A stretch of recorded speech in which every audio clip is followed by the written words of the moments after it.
You know what? I'm about to say it. Pawns are the most interesting piece in chess. Before you say pawns aren't technically considered pieces, I do not care for your pedantry. If you see a chess set lying around, you think, oh, there are the chess pieces. Not, oh, there are the chess pieces and also the pawns. Okay, I'm getting off track. Chess without pawns has no intrigue whatsoever. You don't believe me? Well, okay, let's remove pawns and see what happens. Hey, so you see a problem? Have you maybe spotted a distinct lack of any kind of pacing? If you enjoy the look of this, I'm willing to bet you're the kind of person who would gladly eat the Oreo filling without the biscuit part. You're all about instant gratification, aren't you? That's the problem with you fucking zoomers these days. The pawn's role in chess is paradoxical. On one hand, they're slow and they have nubby little arms that can't capture anything not in kissing distance. But something magical happens every time you move one. The very landscape of the board changes permanently. Sure, you extend your reach, but you open up weaknesses in your own position that can't be taken back. In the opening, you and your opponent are literally shaping the arena for the other pieces to dance around. And in the endgame, the last few pawns remaining might just become the anchor for all the action, since there's always the threat of promotion. I'll tell you what else is dangerous: complacency. Even if I like pawns in vanilla chess, who's to say this iteration really is the best one we could have gotten? Today I'm diving back into the world of fairy chess to explore a few alternate universes where the pawns pawn differently. Let's go. If you've been keeping an eye on pop culture for the past few years, you may have noticed something that's been all the rage these days. Of course, I'm talking about remakes.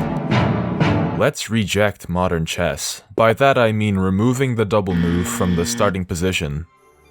Chess is one of the hottest games of the 1200s, but I think the pawns are a little too slow. I should ask what the other nobles think. That's right, the double move only got added a few hundred years ago. In theory, this is exactly what we're looking for. I've gone on and on about how cool it is that pawns build tension slowly, but there are diminishing returns to this sort of thing. There's a reason the double move got added in the first place. Pushing your pawn 2 squares forward is a really good idea, and people would do it even if you can't do it all in one turn. So removing the double move would just artificially lengthen games without adding much depth. Clearly, we're going about this the wrong way. The double move is important, so why not let pawns do it anywhere, with the side effect of allowing en passant to happen in the middle of the board too? You like en passant, right?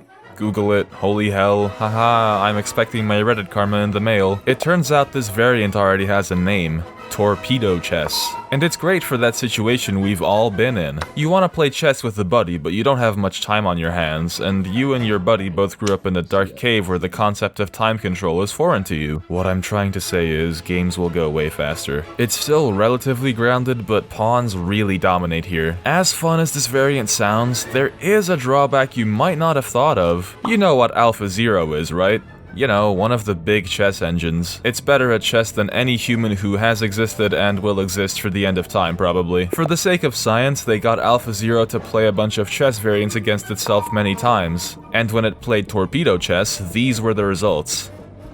If you compare them to the results of regular old chess, there's a pretty serious disparity. Long story short, this variant is fine to play, but when you suggest it to your friend, pick the white pieces.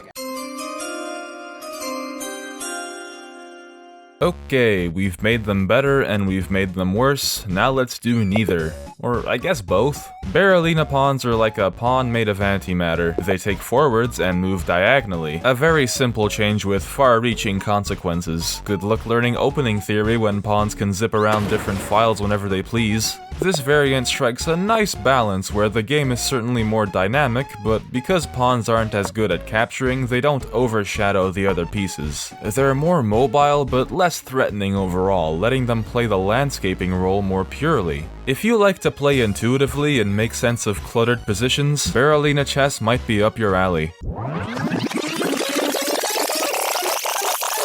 But enough about these directions. What if pawns also moved these directions? It's intriguing, but ultimately a variant where pawns can move backwards loses something. Any gap in your defense created by a pawn push can just be walked back at any time. It's like chess but with double the foreplay. You're always maneuvering for the smallest advantage. It's not for everybody. I'm a bigger fan of sideways pawns. You can still cover up weak spots somewhat, but unlike backwards chess, the game doesn't regress. At worst, you just don't advance.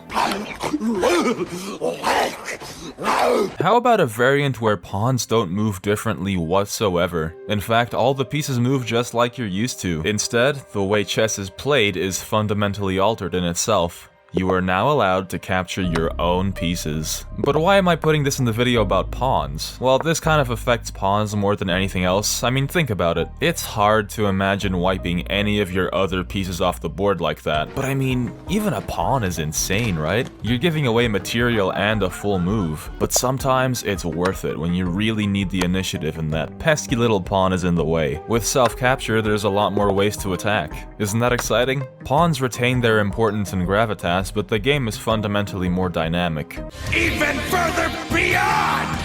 Okay, so that was the tame part of the video. From now on, we're exploring much more experimental changes to how pawns work. But if you got this far, consider subscribing. It only takes a second. Thanks. Advanced pawns are not just called advanced pawns because they're beyond the power of normal pawns, but because you need an advanced IQ to calculate with all these different types of pawn on the same board. Rook pawns move one square orthogonally, bishop pawns move one square diagonally, knight pawns move like a knight but only the fully forward moves, and the two center pawns move like a king. Mostly they're weaker versions of the piece they start in front of.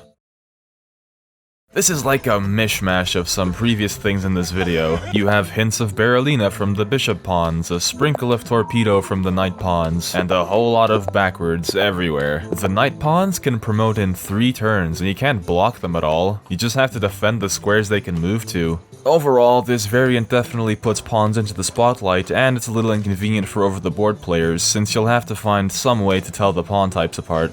It appears the Pentagon has been breached. Berserker pawns move just like normal pawns, usually. When your king is in check, the inner alpha wolf comes out. Your pawn can go berserk, moving through 7 unoccupied squares to kill the offending piece and itself. Also, once per game, you can make one of your pawns go berserk spontaneously and go kill whatever you want, except the enemy king. Pawns aren't so much a piece in this variant, more of a stockpiled resource. To be more specific, they're like the MIM-104 Patriot guided missile. The Berserker pawn is an effective deterrent that crushes any threat to the king, so playing fast and loose with pawns is somewhat disincentivized. But it doesn't stop there. Because you can berserk a pawn at any time once per game, bringing out any piece is dangerous because it might just get wiped off the map with impunity. It's almost like chess, but the players have health bars. I really do appreciate the one free berserk though. It's like a big red button you need to keep at the back of your mind. We've covered air defense missiles, but the next type are air offense missiles. Introducing cruise pawns. Yeah, that's what they're called. Cruise pawns are similar to Berserker pawns. They can move up to 7 squares to blow up an opposing piece, but there's some vital differences. First of all, they can't pull U-turns, and they also can't launch from their starting position. However, they can move through friendly pieces to reach their target, and listen to this. Your king does not need to be in check. You can just launch a cruise missile whenever you want. If that was the end of the story, cruise pawns would be completely busted, but the way the creator balanced them is kinda genius. At any point between the start and the end of the cruise pawn's journey, if it passes through a square attacked by an opposing piece, that piece can intercept it immediately and take the pawn without blowing itself up. I'm not gonna lie, this is a big upgrade from the Berserker pawns. It's not very likely that a cruise pawn will hit its target, but it doesn't have to. The threat of doing so can often be enough. If you're smart about it, every time you launch a cruise pawn, the opponent has to choose between letting your cruise pawn do it at once, or moving one of their pieces into an inconvenient position that they'll have to salvage. You should give some of these variants a try, but only after watching these videos. See ya.